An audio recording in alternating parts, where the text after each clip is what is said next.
दोस्तों अगर आपका लैपटॉप गर्म होता है तो हो सकता है वो स्लो हो जाए, या फिर आपका लैपटॉप गर्म होता है हो सकता है उसके अंदर से कुछ पार्ट वगैरह भी उसके डैमेज हो सकते हैं। दोस्तों आज की वीडियो में हम यही सीखेंगे कि इसे फिक्स कैसे कर सकते हैं। दोस्तों लैपटॉप में सबसे पहली बार कुछ इलेक्ट्रॉनिक पार्ट्स वगैरह लगे होते हैं, अगर वो पार्ट्स चलेंगे तो थोड़ा बहुत तो आपका लैपटॉप गर्म होगा। दोस्तों थोड़ा बहुत से क्या मतलब है, यानी कि अगर आपका कंप्यूटर नॉर्मल हीट हो रहा है तो आपको कोई घबराने की ज़रूरत नहीं है। अगर आपका कंप्यूटर डेंजरस हीटिंग पे चल रहा है तो आपको घबराने की ज़रूरत है। दोस्तों हम एक एक करके समझ लेते हैं नॉर्मल हीटिंग और डेंजरस हीटिंग। सबसे पहले हम नॉर्मल हीटिंग को समझ लेते हैं। जैसे कि अगर आप अपने कंप्यूटर में गेम वगैरह पड़ी हुई है, उस गेम को खेल रहे हैं, उस गेम में अगर आपने कोई किल वगैरह खेल लिया, आप मतलब धड़ाधड़ खेले ही जा रहे हैं उस गेम को दोस्तों, तो आपका कंप्यूटर गर्म होगा। क्योंकि कोई आदमी जब काम करेगा, मेहनत करेगा, तो उसे पसीना तो दोस्तों आना ही है। दोस्तों हो सकता है कि दोस्तों मतलब भर का भी आपका कंप्यूटर गर्म हो जाए क्योंकि हेवी गेम वगैरह खेल रहे हैं। तो दोस्तों दूसरे नंबर पे अगर आप कंप्यूटर वीडियो एडिटिंग वगैरह कर रहे हैं तो भी आपका लैपटॉप या कंप्यूटर हीट हो सकता है, क्योंकि जो वीडियो एडिटिंग के सॉफ्टवेयर होते हैं उन्हें CPU की बहुत ही ज़्यादा ज़रूरत होती है, इसलिए वो अपने CPU को यूज करते हैं और आपका कंप्यूटर गर्म होता है। दोस्तों तीसरे नंबर पे हैवी सॉफ्टवेयर, यानी कि अगर आपके कंप्यूटर में हैवी सॉफ्टवेयर पड़ा हुआ है, आप इसे यूज कर रहे हैं तो भी आपका कंप्यूटर बहुत ज़्यादा गर्म हो सकता है। दोस्तों अब सबसे पहले अब आपको 3 चीज़ें बता दी नॉर्मल हीटिंग के। हम आपको बताते हैं डेंजरस हीटिंग में क्या अंतर है। दोस्तों डेंजरस हीटिंग जैसे कि अगर आपने अपना कंप्यूटर को ओपन किया और आपको ऐसे Google Chrome browser, Edge browser, Firefox, Mozilla वगैरह ब्राउज़र आप यूज़ कर रहे हैं, या फिर कुछ ऑफिस के प्रोडक्ट वगैरह यूज़ कर रहे हैं, माइक्रोसॉफ्ट का ऑफिस वगैरह यूज़ कर रहे हैं, या VLC मीडिया प्लेयर यूज़ कर रहे हैं, मतलब डेली यूज़ के कुछ सॉफ्टवेयर वगैरह यूज़ कर रहे हैं, फिर आपका कंप्यूटर गर्म हो रहा है तो आपके दोस्तों ज़रूरी ही कंप्यूटर में कोई समस्या हो सकती है। दोस्तों इसे मतलब इसका एक गाइड भी होती है, वो भी हम आपको दिखाएं। जैसे कि अगर आपने कंप्यूटर को ओपन किया और आपका कंप्यूटर को ओपन करने के बाद अपने कंप्यूटर में नॉर्मल सॉफ्टवेयर जैसे कि हमने आपको बताए गूगल क्रोम वगैरह चला रहे हैं, तो आपके दोस्तों कंप्यूटर का जो टेम्परेचर वगैरह है वो 40-50 तक ही होना चाहिए, उससे ज़्यादा नहीं होना चाहिए। जैसे कि मैं नॉर्मल सॉफ्टवेयर वगैरह यूज़ करूँ तो मेरा कंप्यूटर का टेम्परेचर 40-50 होना चाहिए, उससे ज़्यादा नहीं होना चाहिए। या फिर आपका कंप्यूटर आपने ऑन किया, थोड़े बहुत सॉफ्टवेयर चलाए, लाइट वेट सॉफ्टवेयर, फिर आपका कंप्यूटर का टेम्परेचर 70-80 तक जा रहा है, यानी कि आपके कंप्यूटर में समस्या है। 80-100 तक जा रहा है, यानी कि आपके कंप्यूटर में समस्या है। दोस्तों अगर आप लाइट वेट कंप्यूटर यूज कर रहे हैं, मतलब लाइट वेट सॉफ्टवेयर यूज कर रहे हैं, फिर भी आपका कंप्यूटर गर्म हो रहा है, यानी कि आपके कंप्यूटर में दोस्तों कुछ ना कुछ समस्या है। जैसे दोस्तों तीसरे नंबर पर भी हमने वही समस्या रखी है, जैसे आपने कंप्यूटर को ओपन किया, थोड़ा बहुत कुछ यूज़ वगैरह भी नहीं किया, फिर भी आपका कंप्यूटर मतलब कंप्यूटर का टेम्परेचर ज़्यादा जा रहा है, यानी कि आपके कंप्यूटर में समस्या है। दोस्तों इस प्रकार से भी आप पहचान सकते हैं, जैसे कि अगर आपके कंप्यूटर में फ़ैन वगैरह की नॉइज़ बहुत ज़्यादा हो रही है, जैसे कि अगर आपका मतलब जो CPU होता है वो हीट होता है तो आपके जो फैंस होते हैं उनको निर्देश देता है कि आप और तेज़ी से काम करो, जिससे कंप्यूटर की अंदर की जो गर्म हवा होती है वो बाहर की साइड चली जाए और कंप्यूटर हीट ना हो। तो आपके फ़ैन बहुत ही ज़्यादा तेज़ी से घूमने लगते हैं, और तेज़ी से घूमते हैं उससे नॉइस वगैरह भी होती है, तो आप इससे भी पहचान सकते हैं कि हाँ हमारे कंप्यूटर में बहुत ज़्यादा हीटिंग की प्रॉब्लम आ रही है। दोस्तों अगली बार कैसे पहचानेंगे, यानी कि अगर आपका कंप्यूटर जैसे आपने ओपन किया तो बहुत फास्ट चलता है, अगर आप इसे यूज करते रहते हैं तो चलते चलते स्लो हो जाता है। क्यों चलता है हम ये भी बता देते हैं। जैसे कि जो आपका कंप्यूटर स्टार्ट करते हैं शुरू में तो आपका CPU जो होता है बहुत ही ज़्यादा ठंडा रहता है और आसानी से काम करता रहता है, फिर आप इसे चलाते रहते हैं तो आपके कंप्यूटर का जो CPU होता है वो गर्म होने लगता है और आपका कंप्यूटर मतलब स्लो होना शुरू हो जाता है। जैसे कि और दोस्तों अगर आपका कंप्यूटर 10 से 30 मिनट के अंदर ऑटोमेटिक रिस्टार्ट होता है तो भी आपके कंप्यूटर में हीटिंग की समस्या है, क्योंकि जो कंपनी होती है लैपटॉप की दोस्तों वो कंप्यूटर को इस प्रकार से सेट कर देती है कि हमारा इससे ज़्यादा टेम्परेचर गया तो हमारा कंप्यूटर ऑटोमेटिकली शट डाउन हो जाएगा और वो रिस्टार्ट हो जाएगा। दोस्तों ये सब चीज़ें जो की जाती हैं कंप्यूटर में हीट वगैरह को रोकने के लिए, ये सब हमारी सेफ्टी के लिए की जाती हैं, क्योंकि हमारा कंप्यूटर ज़्यादा हीट वगैरह हुआ तो हमारे अंदर से कंप्यूटर के पार्ट वगैरह भी डैमेज हो सकते हैं, इसलिए ये सब चीज़ें हमारे कंप्यूटर में सेट कर दी जाती हैं कंपनी वालों की तरफ से। दोस्तों अगला जो रीज़न बताया हमने वो बताया दोस्तों वायरस को लेकर, क्योंकि अगर आपके कंप्यूटर में वायरस वगैरह आ गया तो दोस्तों वे फजूल का ही आपके कंप्यूटर में बैकग्राउंड में ऐप वगैरह यूज़ करता रहेगा। अब ऐप वगैरह यूज़ होंगे तो दोस्तों आपके कंप्यूटर में रैम यूज़ होगी दोस्तों डायरेक्ट CPU यूज होगा। दोस्तों CPU यूज होगा तो आपका कंप्यूटर गर्म भी हो सकता है, क्योंकि आप काम करें, अच्छा करें या बुरा करें, आपका कंप्यूटर उसे मेहनत तो करनी है, मेहनत करेगा दोस्तों वो गर्म भी होगा आपका कंप्यूटर।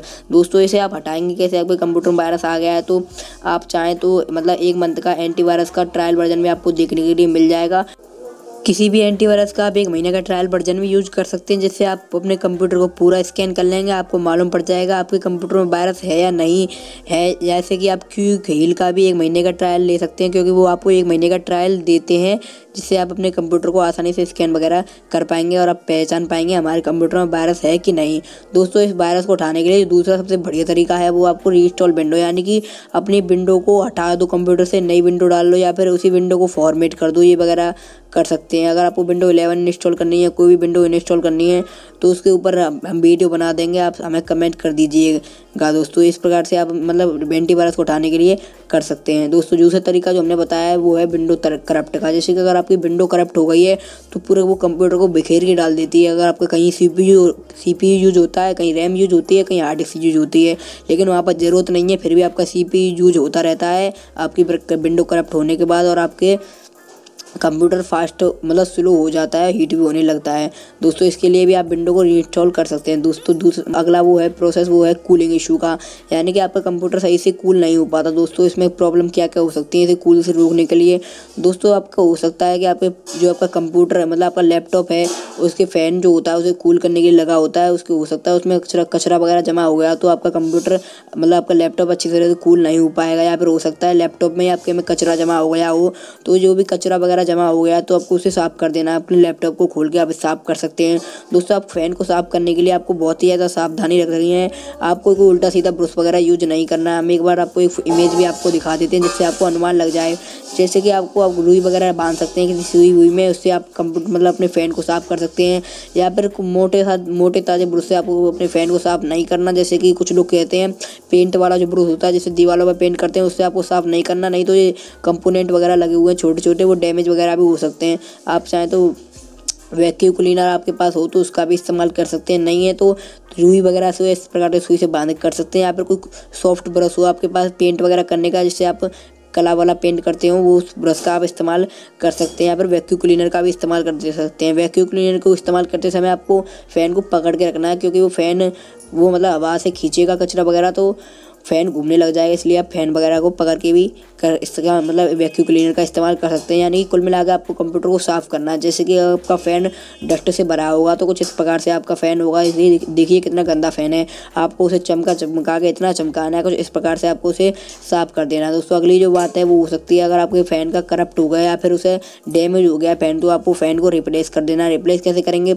अपने लैपटॉप का मॉडल नंबर डाल के अपने फ़ैन को ऑर्डर कर देंगे, ऑनलाइन भी ऑर्डर कर सकते हैं। और फ़ैन जैसे ही आपका आ जाए आप कंप्यूटर में चिपका देना। चिपकाने के लिए आप यूट्यूब पे वीडियो वगैरह भी देख सकते हैं। दोस्तों, अगली जो वो होता है प्रॉब्लम थर्मल पेस्ट की, यानी कि आपके कंप्यूटर को ठंडा करने के लिए एक CPU पर थर्मल पेस्ट लगाया जाता है, फिर आपके हीट सिंक जो कवर है वो चढ़ा दिया जाता है, जिससे आपका जो भी कंप्यूटर मतलब हीट होता है तो आपके प्रोसेसर से थर्मल पेस्ट के जरिए हीट सिंक पेस्ट से होकर आपके फ़ैन में चला जाता है, और आपका फ़ैन कंप्यूटर को ठंडा करने की प्रक्रिया को जारी रखता है। तो होता क्या है, 6 महीना चलेगा या फिर 2 साल चला लिया आपने थर्मल पेस्ट। जो थर्मल पेस्ट है दोस्तों वो ख़राब हो जाता है, यानी कि पूरा तरह से सूख जाता है, जिससे आपका कंप्यूटर बिल्कुल भी कूल नहीं होगा। क्योंकि ये पूरी तरह से सूख जाएगा तो हीट सिंक केस में क्या हो जाएगी कूलिंग, तो इसे हमें रिप्लेस करना होगा। रिप्लेस कैसे करेंगे?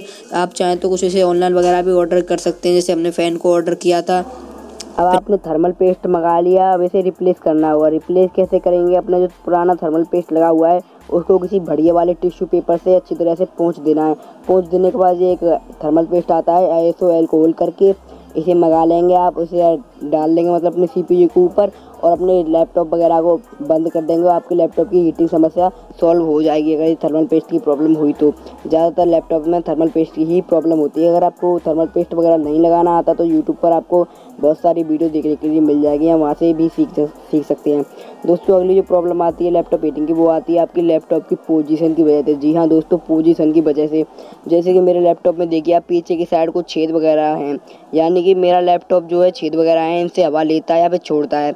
कुछ लैपटॉप का मतलब अलग अलग लैपटॉप का अलग अलग एयर फ्लो होता है। जैसे कि जो मेरा वाला लैपटॉप है नीचे से गर्म हवा लेता है, मतलब नीचे से ठंडी हवा लेता है, ऊपर से को और गर्म हवा निकालता है। कुछ लैपटॉप ऐसे होंगे जो ऊपर से ठंडी हवा लेते हैं, नीचे की साइड गर्म हवा निकालते हैं। कुछ ऐसे होंगे जो साइड से ठंडी हवा लेते हैं और पीछे की साइड गर्म हवा निकालते हैं। यानी कि अपने लैपटॉप को एयर फ्लो को आपको पहचानना है। जैसे कि मेरा लैपटॉप अभी नीचे से ठंडी हवा लेता है, तो मैं अगर लैपटॉप को बिस्तर वगैरह पर रख के चलाऊँगा तो मेरा लैपटॉप ठंडी हवा कहाँ से लेगा। अगर ठंडी हवा नहीं ले पाएगा तो मेरे लैपटॉप के अंदर गर्म हवा इकट्ठी हो जाएगी, तो लैपटॉप हीट हो ही जाएगा दोस्तों।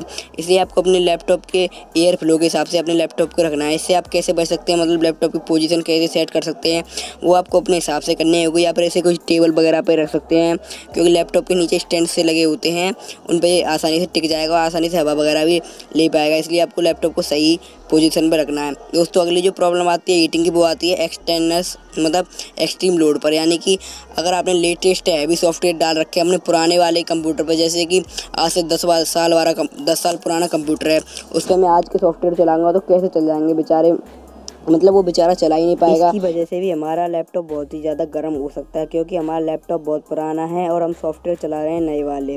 दोस्तों अगली जो प्रॉब्लम आती है वो आती है हैवी सॉफ्टवेयर, मतलब दोबारा से हैवी सॉफ्टवेयर इसलिए बता रहे हैं, जैसे कि मान लीजिए आपका कंप्यूटर है 20,000 रुपये वाला, उस पर आप 80,000 वाले लैपटॉप के सॉफ्टवेयर वगैरह चला रहे हैं, तो वो कैसे चला पाएगा, बेचारा गर्म होगा अंदर से, हो सकता है कुछ पार्ट वगैरह भी डैमेज हो जाएं। यानी कि कुछ भी सॉफ्टवेयर वगैरह आप यूज़ कर रहे हैं तो सॉफ्टवेयर की रिक्वायरमेंट्स देख लें, जिससे आपके पीसी गर्म वगैरह ना हो दोस्तों। इससे अगर आपका लैपटॉप ज़्यादा गर्म हो रहा है तो आप कूलिंग पैड वगैरह भी मंगा सकते हैं। कूलिंग पैड भी आपको लैपटॉप को थोड़ा बहुत ठंडा कर देगा, ज़्यादा नहीं ठंडा कर पाएगा, 19-20 का फ़र्क आएगा, ज़्यादा फर्क नहीं आएगा दोस्तों। कूलिंग पैड मंगाते समय अपने लैपटॉप के एयर फ्लो को आपको संभाल के देखना होगा, समझ के उसे बारीकी से समझना होगा। कैसे समझेंगे, जैसे कि किसी का लैपटॉप पीछे से हवा निकालता है, मतलब लेता है तो आगे की ओर निकालेगा, आगे से लेता है तो पीछे की ओर निकालेगा। यानी कि जो हमने स्टैंड वगैरह भी मंगाते हैं कूल पैड लैपटॉप के लिए, उन कूल पैड में भी कुछ ऐसा ही सिस्टम होता है। यानी कि कुछ कूल पैड पीछे से ठंडी हवा लेते हैं, आगे की ओर निकालते हैं। कुछ कूल पैड ऐसे होते हैं जो आगे से ठंडी हवा लेते हैं, पीछे की ओर निकालते हैं। तो अपने लैपटॉप के एयर फ्लो के हिसाब से अपने जो कूल पैड मंगा रहे हैं उसके हिसाब से आपको मंगाना होगा। अपने कैसे पता करेंगे हमें कौन सा कूल पैड मंगाना चाहिए, कौन सा हमारे लैपटॉप के लिए बढ़िया है, तो उसके लिए भी आपको ऑनलाइन ढेर सारी वीडियो देखने के लिए मिल जाएंगे दोस्तों ये थी कुछ लैपटॉप्स की यानी पीसीस की, क्योंकि ज़्यादातर हीटिंग की प्रॉब्लम होती है वो लैपटॉप में आती है। इतनी पीसी मतलब इतनी प्रॉब्लम आपको कंप्यूटर में देखने के लिए नहीं मिलेगी दोस्तों। हमने बता दी ये सब चीज़ें आपको कैसे फिक्स कर सकते हैं दोस्तों। अगर आपको वीडियो पसंद आई हो तो वीडियो को लाइक करना और चैनल को भी सब्सक्राइब कर लेना, ताकि हम कोई भी वीडियो अपलोड करें उसकी